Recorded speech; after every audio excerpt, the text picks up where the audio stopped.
Hola, soy la doctora Nayeli Cárdenas Paredes, residente de cirugía cardiotorácica del Instituto Nacional de Cardiología Ignacio Chávez. En esta semana revisaremos el tema de fisiología pulmonar. Los cuatro componentes principales de la respiración son la ventilación pulmonar, que se refiere al flujo de entrada y salida de aire entre la atmósfera y los alvéolos pulmonares, la difusión de oxígeno y dióxido de carbono entre los alvéolos y la sangre, el transporte de oxígeno y de dióxido de carbono en la sangre y los líquidos corporales hacia y desde las células de los tejidos corporales, y la regulación de la ventilación y otras facetas de la respiración. Los pulmones se pueden expandir y contraer de dos maneras.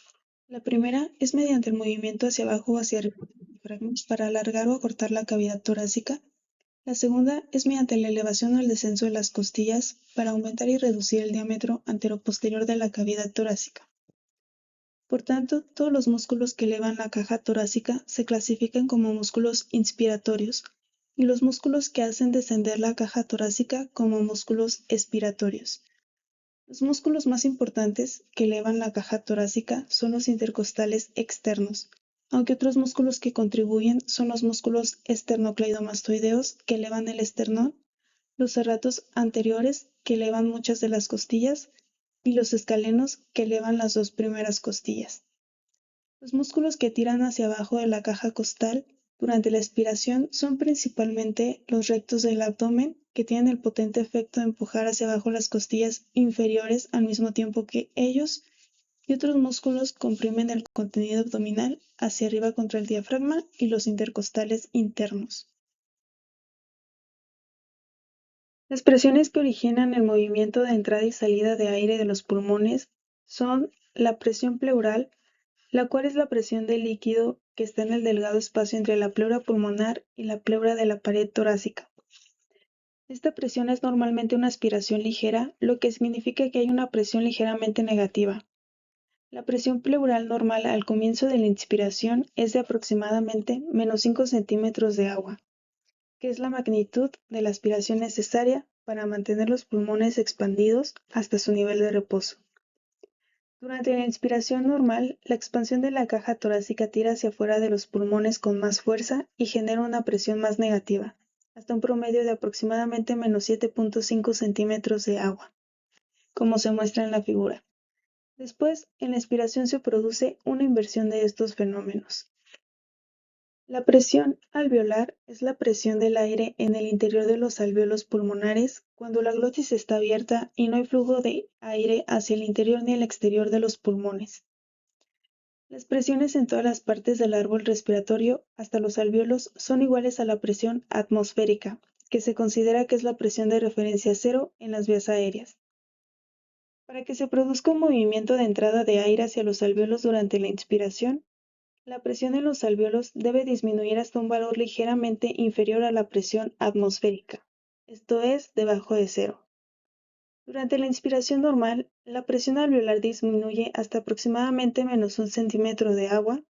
Esta ligera presión negativa es suficiente para arrastrar 0.5 litros de aire hacia los pulmones.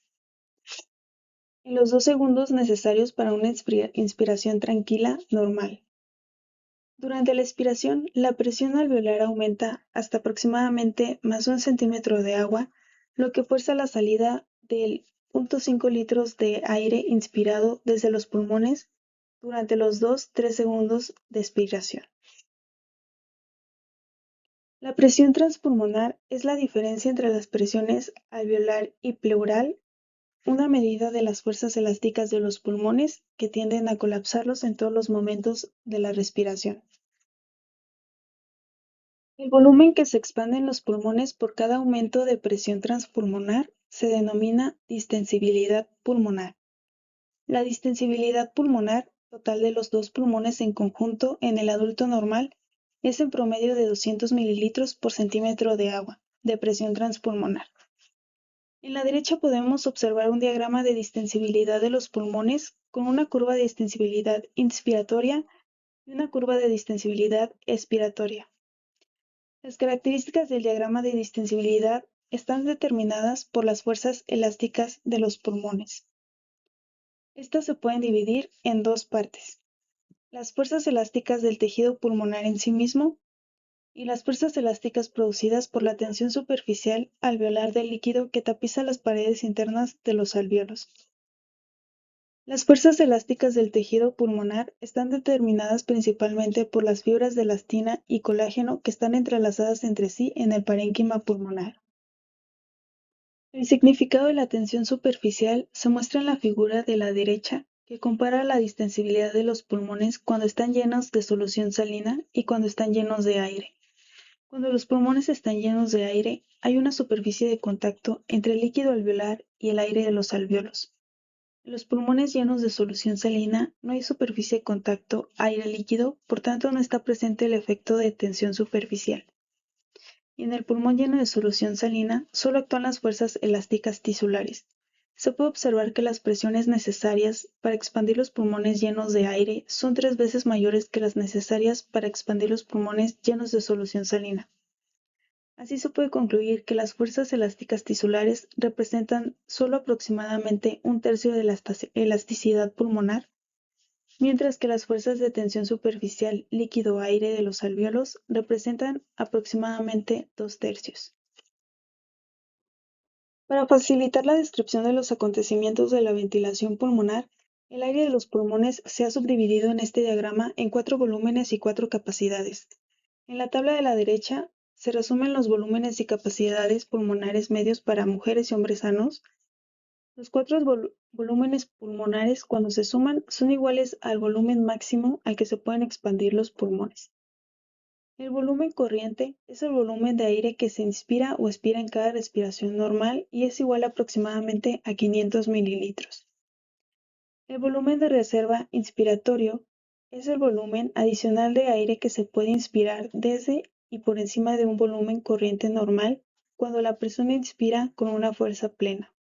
Habitualmente es de aproximadamente 3 litros.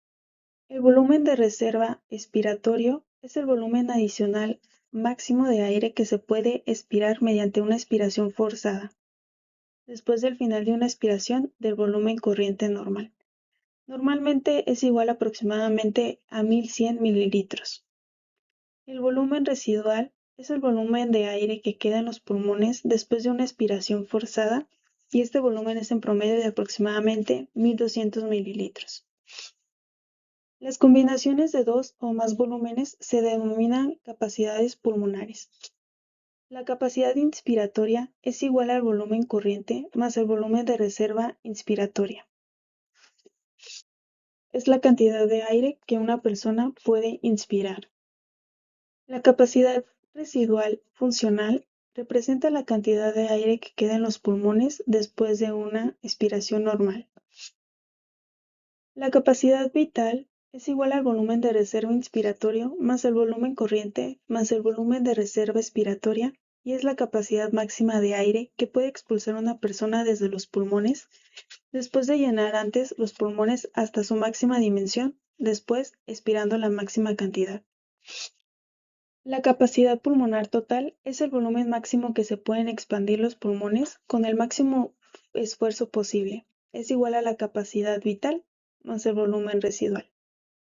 La mayoría de los volúmenes y capacidades pulmonares son en general aproximadamente un 20 a 30% menores en mujeres que en hombres. Como parte de la ventilación pulmonar está la renovación continua de aire de las zonas de intercambio gaseoso de los pulmones, en las que el aire está próximo a la sangre pulmonar. Estas zonas incluyen a los alvéolos, los sacos alveolares, los conductos alveolares y los bronquiolos respiratorios. La velocidad a la que llega a estas zonas el aire nuevo se denomina ventilación alveolar. Parte del aire que respira una persona nunca llega a las zonas de intercambio gaseoso, sino que simplemente llena las vías aéreas como la nariz, la faringe, la tráquea, en las que no se produce intercambio gaseoso. Este aire se denomina aire del espacio muerto, porque no es útil para el intercambio gaseoso.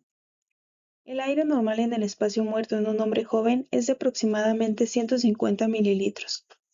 El aire del espacio muerto aumenta ligeramente con la edad.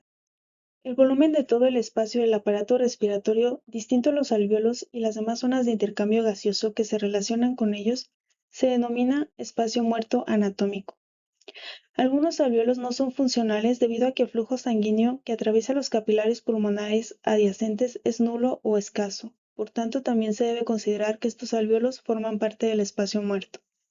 Cuando se incluye el espacio muerto alveolar en la medición total del espacio muerto, se denomina espacio muerto fisiológico. El pulmón tiene dos circulaciones, una circulación de bajo flujo y alta presión y una circulación de alto flujo y baja presión. La circulación de bajo flujo y alta presión aporta la sangre arterial sistémica a la tráquea, el árbol bronquial, incluidos los bronquiolos terminales, los tejidos de sostén del pulmón y las capas adventicias de las arterias y venas pulmonares. Las arterias bronquiales, que son ramas de la aorta torácica, irrigan la mayoría de esta sangre arterial sistémica a una presión solo ligeramente inferior a la presión aórtica. Transportan de 1 a 2% del gasto cardíaco y drenan hacia las venas pulmonares, entrando a la aurícula izquierda en lugar de regresar a la aurícula derecha. Por tanto, el flujo hacia la aurícula izquierda y el gasto del ventrículo izquierdo son aproximadamente 1 a 2% mayores que el gasto del ventrículo derecho. Por otro lado, la circulación de alto flujo y baja presión suministra la sangre venosa de todas las partes del organismo a los capilares alveolares, en los que se añade el oxígeno y se extrae el dióxido de carbono. La arteria pulmonar tiene un grosor de pared 1/3 del de la aorta. Las ramas de las arterias pulmonares, incluso las arterias más pequeñas y las arteriolas, tienen diámetros mayores que sus correspondientes arterias sistémicas. Esta característica, combinada con el hecho de que los vasos son delgados y distensibles, da al árbol arterial pulmonar una gran distensibilidad, que es en promedio de casi 7 mililitros por milímetro de mercurio, que es similar a la de todo el árbol arterial sistémico. Esta gran distensibilidad permite que las arterias pulmonares se acomoden al gasto del volumen sistólico del ventrículo derecho. La presión sistólica normal del ventrículo derecho es en promedio de aproximadamente 25 milímetros de mercurio, y la presión diastólica es en promedio de aproximadamente de 0 a 1 milímetro de mercurio, valores que son solo 1/5 de los valores del ventrículo izquierdo. La presión arterial pulmonar sistólica se sitúa normalmente en promedio de unos 25 milímetros de mercurio, mientras que la presión pulmonar diastólica es de aproximadamente 8 milímetros de mercurio, y la presión arterial pulmonar media de 15 milímetros de mercurio. La presión media de la aurícula izquierda y de las venas pulmonares es en promedio de aproximadamente 2 milímetros de mercurio en el ser humano en decúbito y varía de un valor tan bajo como 1 milímetro de mercurio hasta uno tan elevado como de 5. El volumen de la sangre de los pulmones es de aproximadamente 450 mililitros, aproximadamente el 9% del volumen de sangre total de todo el aparato circulatorio. Aproximadamente 70 mililitros de este volumen de sangre pulmonar está en los capilares pulmonares, y el resto se divide aproximadamente por igual entre las arterias y las venas pulmonares. El flujo sanguíneo a través de los pulmones es esencialmente igual al gasto cardíaco. Por tanto, los factores que controlan el gasto cardíaco también controlan el flujo sanguíneo pulmonar. En la mayoría de las situaciones, los vasos pulmonares actúan como tubos distensibles que se dilatan al aumentar la presión y se estrechan al disminuir la presión. Para que se produzca una aireación adecuada de la sangre, esta debe distribuirse de los segmentos de los pulmones en los que los alvéolos están mejor oxigenados. Cuando la concentración de oxígeno en el aire de los alvéolos disminuye por debajo de lo normal de los vasos sanguíneos adyacentes, se constriñen y la resistencia vascular puede aumentar más de 5 veces a concentraciones de oxígeno muy bajas. Este efecto es opuesto al efecto que se observa en los vasos sistémicos, que se dilatan en lugar de constriñirse en respuesta a las concentraciones bajas de oxígeno. La presión hidrostática se refiere al peso de la propia sangre en los vasos sanguíneos. La presión arterial pulmonar en la porción más elevada del pulmón de una persona que está de pie es de aproximadamente 15 milímetros menor que la presión arterial pulmonar a nivel del corazón, y la presión en la porción más inferior de los pulmones es aproximadamente 8 milímetros de mercurio mayor. Esta diferencia de presión tiene los efectos importantes sobre el flujo sanguíneo que atraviesa las diferentes zonas de los pulmones. Los capilares en las paredes alveolares están distendidos por la presión de la sangre que hay en su interior, pero simultáneamente están comprimidos por la presión del aire alveolar que está en su exterior. Por tanto, siempre que la presión del aire alveolar pulmonar sea mayor que la presión de la sangre capilar, los capilares se cierran y no hay flujo.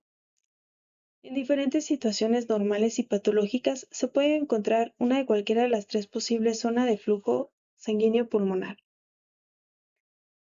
La zona 1 representa la ausencia de flujo durante todas las porciones del ciclo cardíaco, porque la presión capilar alveolar local en esta zona del pulmón nunca aumenta por encima de la presión del aire alveolar en ninguna fase del ciclo cardíaco.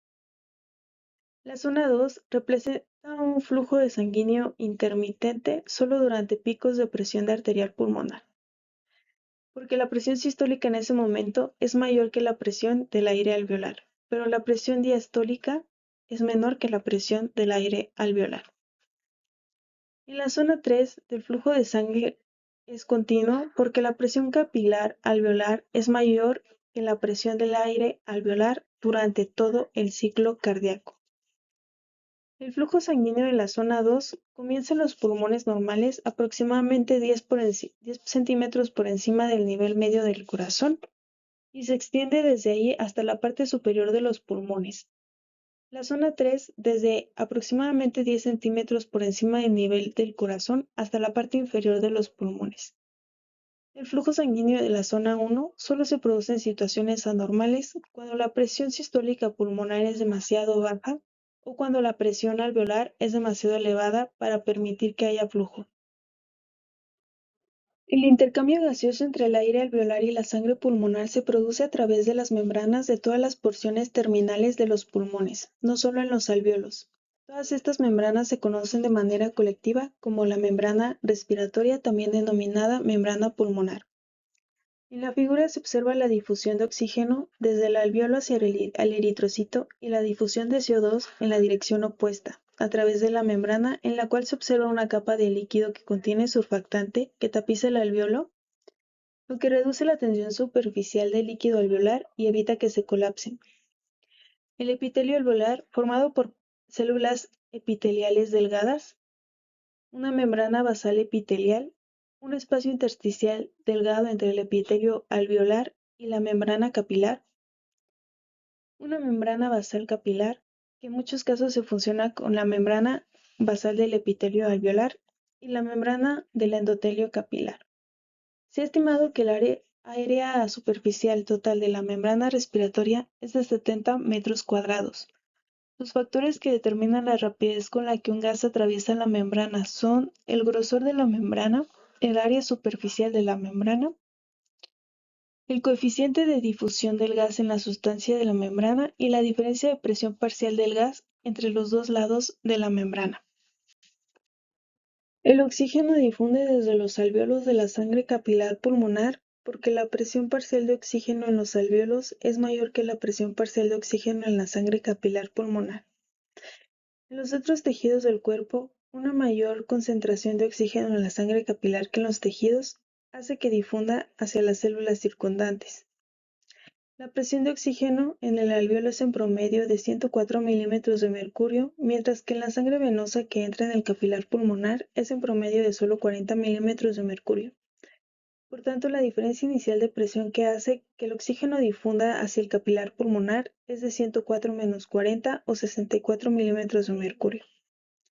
La curva muestra el rápido aumento de la presión de oxígeno sanguíneo cuando la sangre atraviesa el capilar. La presión de oxígeno sanguíneo ha aumentado casi hasta la del aire alveolar en el momento en el que la sangre ha atravesado un tercio de la distancia del capilar. Aproximadamente el 98% de la sangre que entra en la aurícula izquierda desde los pulmones acaba de atravesar los capilares alveolares y se ha oxigenado hasta una presión de oxígeno de aproximadamente 104 milímetros de mercurio.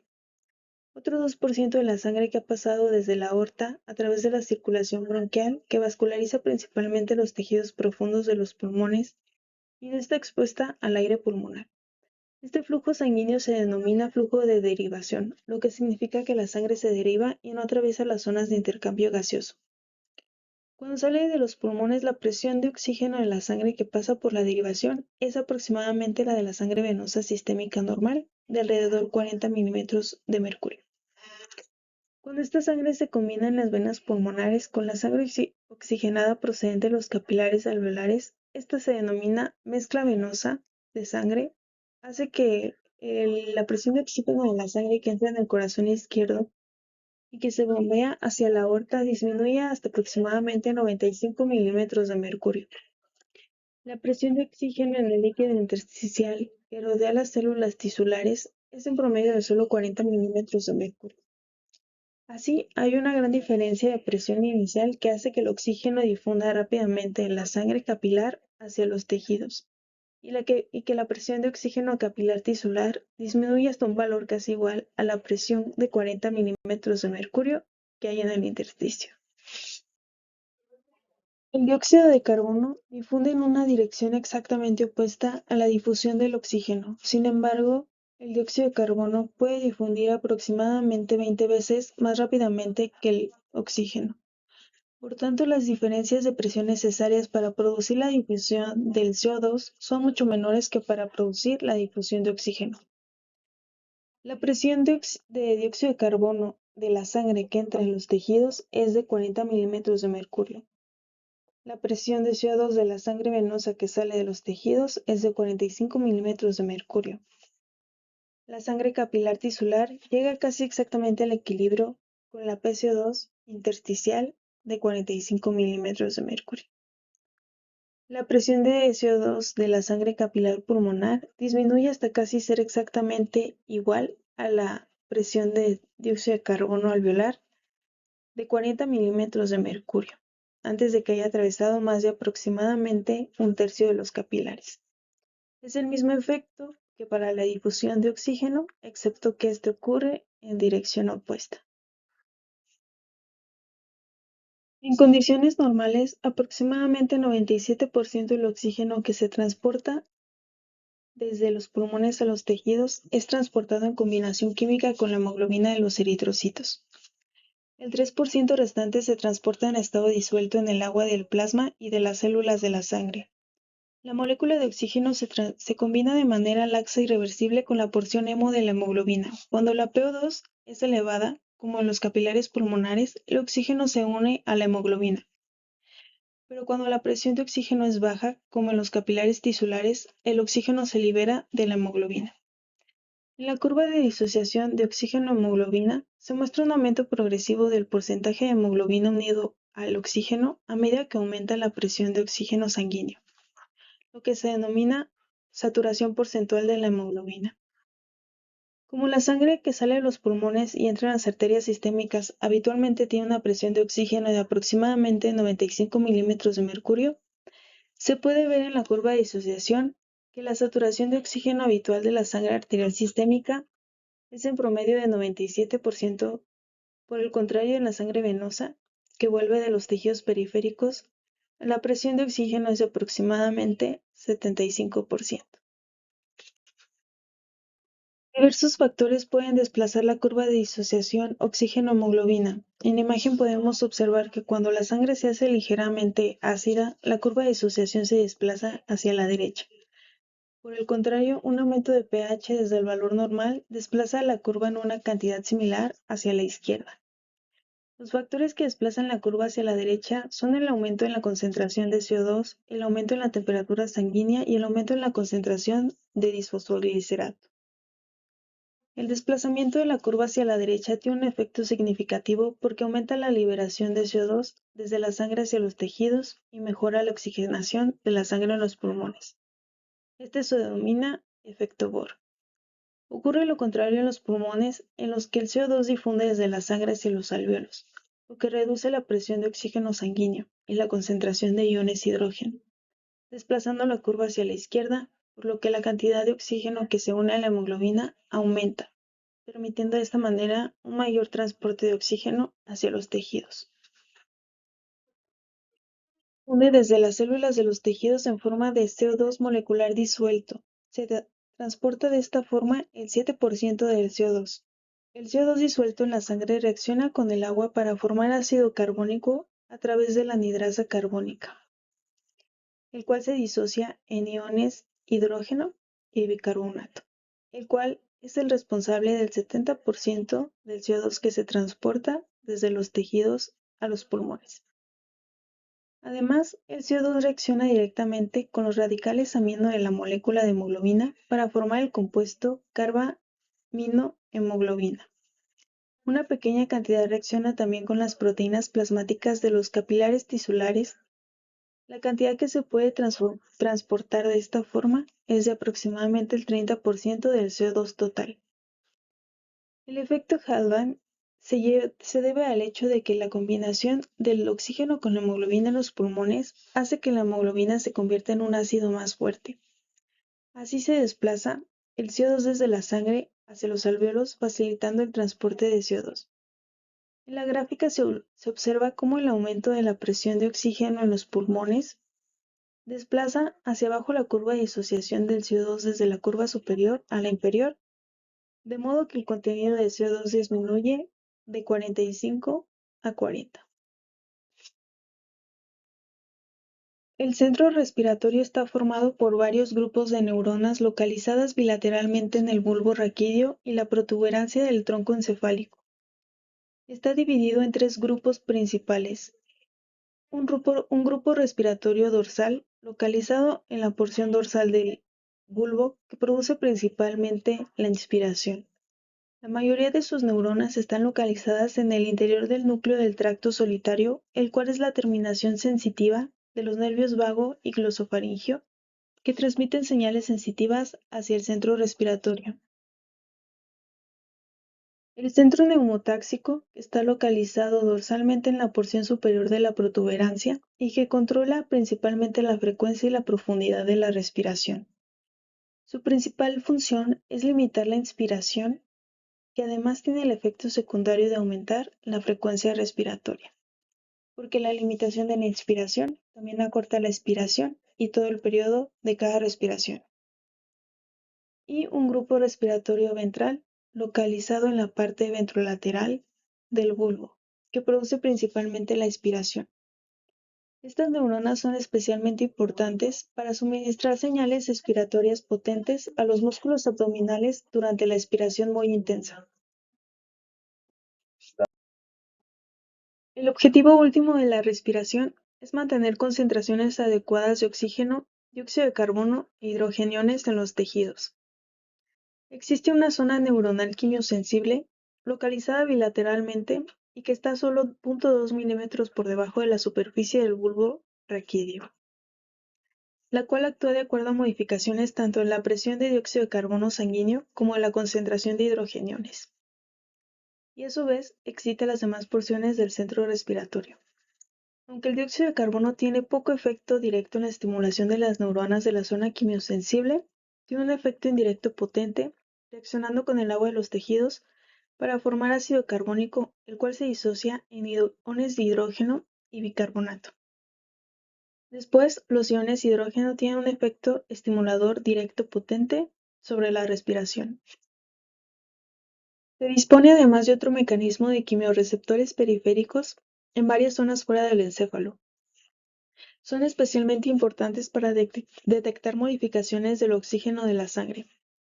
Los quimiorreceptores transmiten señales nerviosas al centro respiratorio del encéfalo. La mayoría de los quimiorreceptores están en los cuerpos carotídeos. Sin embargo, también hay algunos en los cuerpos aórticos.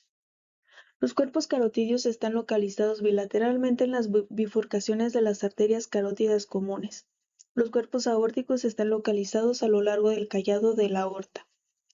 Sus fibras nerviosas aferentes pasan a través de los vagos y también a la zona respiratoria vulvar. Estos cuerpos tienen muchas células de características de aspecto granular, denominadas células glómicas, que establecen sinapsis directa e indirectamente con las terminaciones nerviosas. Las células glómicas tienen canales de potasio sensibles al oxígeno, que son inactivados cuando los valores sanguíneos de presión de oxígeno disminuyen de forma importante. Esta inactivación provoca la despolarización de las células, lo que a su vez abre los canales de calcio activados por voltaje y aumenta la concentración intracelular de iones calcio, lo cual estimula la liberación de un neurotransmisor que activa las neuronas aferentes, que envían señales al sistema nervioso central y estimulan la respiración. Muchas gracias por su atención.